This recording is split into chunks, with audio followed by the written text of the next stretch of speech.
আসসালামু আলাইকুম বন্ধুরা, কাছের এবং দূরের, দেশ এবং বিদেশ যে যেখান থেকে আমার রান্নার ভিডিওটি দেখছেন, আশা করি সবাই আল্লাহর রহমতে ভালো আছেন।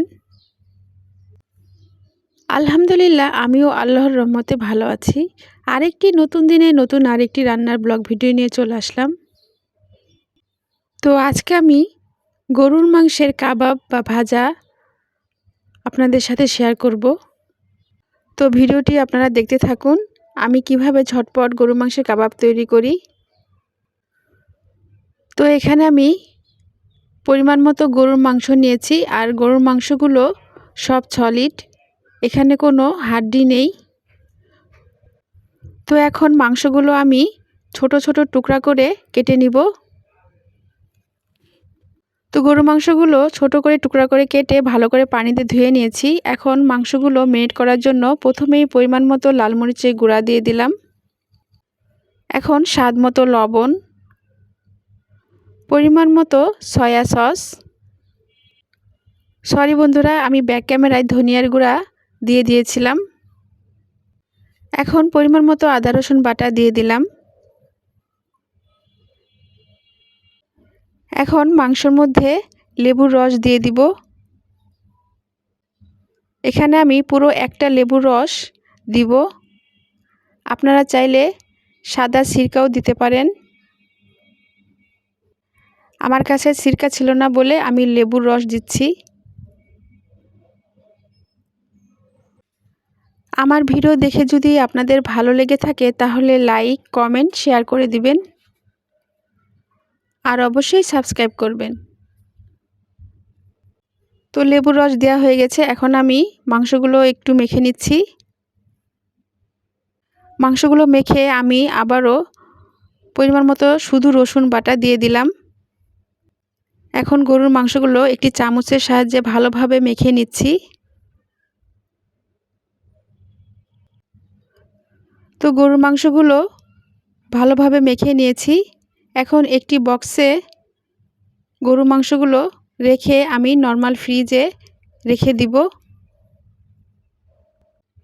তো আমি মাংসগুলো নর্মাল ফ্রিজে 3 দিন রেখেছিলাম, আর 3 দিন পরে মাংসগুলোর অবস্থা এরকম হয়েছে।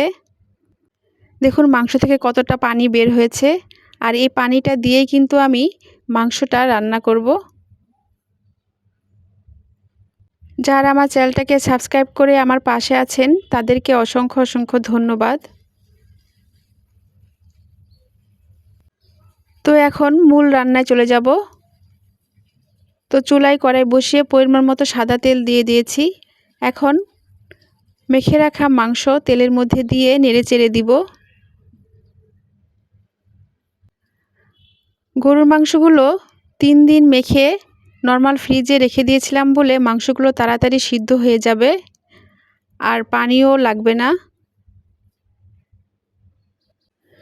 তো আমি গরুর মাংসগুলোকে ভালোভাবে নেড়েচেড়ে দিচ্ছি। আর যারা এখনও আমার চ্যানেলটাকে সাবস্ক্রাইব করেন নাই, ভিডিও দেখতে থাকুন, দেখতে দেখতেই ভালো লেগে যাবে। তো দেখুন মাংস থেকে পানি কিন্তু বের হচ্ছে। তো অনেকেই অনেকভাবে গরুর মাংসের কাবাব ভাজা তৈরি করে, তো আমি এভাবে তৈরি করতেছি। এভাবেও খেতে খুব ভালো লাগে। গরুর মাংস থেকে অনেকটাই পানি বের হয়েছে। তো মাংস সিদ্ধ হওয়ার জন্য এখন আমি একটি ঢাকনা দিয়ে ঢেকে দিব।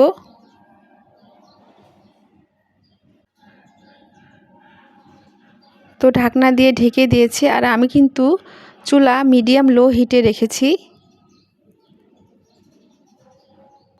আর এভাবেই আমি মিডিয়াম লো হিটে রেখে মাংসটাকে সম্পূর্ণ রান্না করব। দেখুন মাংস থেকে কতটা পানি বের হয়েছে, আর এই পানি দিয়েই মাংসটা সিদ্ধ হয়ে যাবে।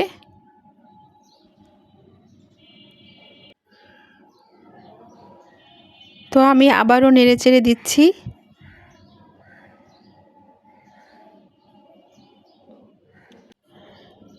এখন আমি আবারও ঢাকনা দিয়ে ঢেকে দিব। এই গরুর মাংসের ভাজা কাবাব আপনারা পরোটা বা রুটির সাথেও খেতে পারেন। তো এখন আমি ঢাকনাটা উঠিয়ে আবারও নেড়েচেড়ে দিচ্ছি।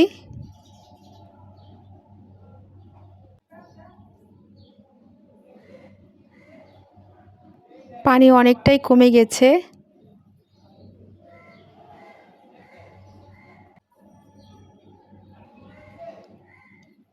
তো আবারও একটু আমি ঢাকনা দিয়ে ঢেকে দিলাম।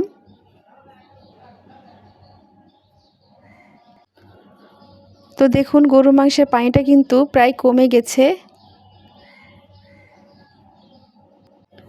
আর আমি গরুর মাংস একদম ভাজা ভাজা করে ফেলবো। আর এখন কিন্তু আমি চুলা লো হিটে রেখে মাংসটাকে ভাজা ভাজা করছি।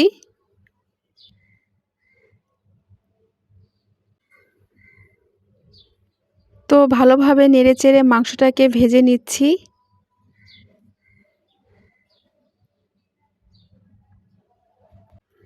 এই গরুর মাংসের কাবাব ভাজাটা রুটি পরোটা ছাড়া এমনিতেও খাওয়া যায়।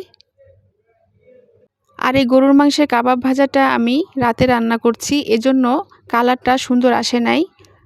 তো গরুর মাংসের কাবাব বা ভাজা হয়ে গেছে, এখন নামিয়ে ফেলবো।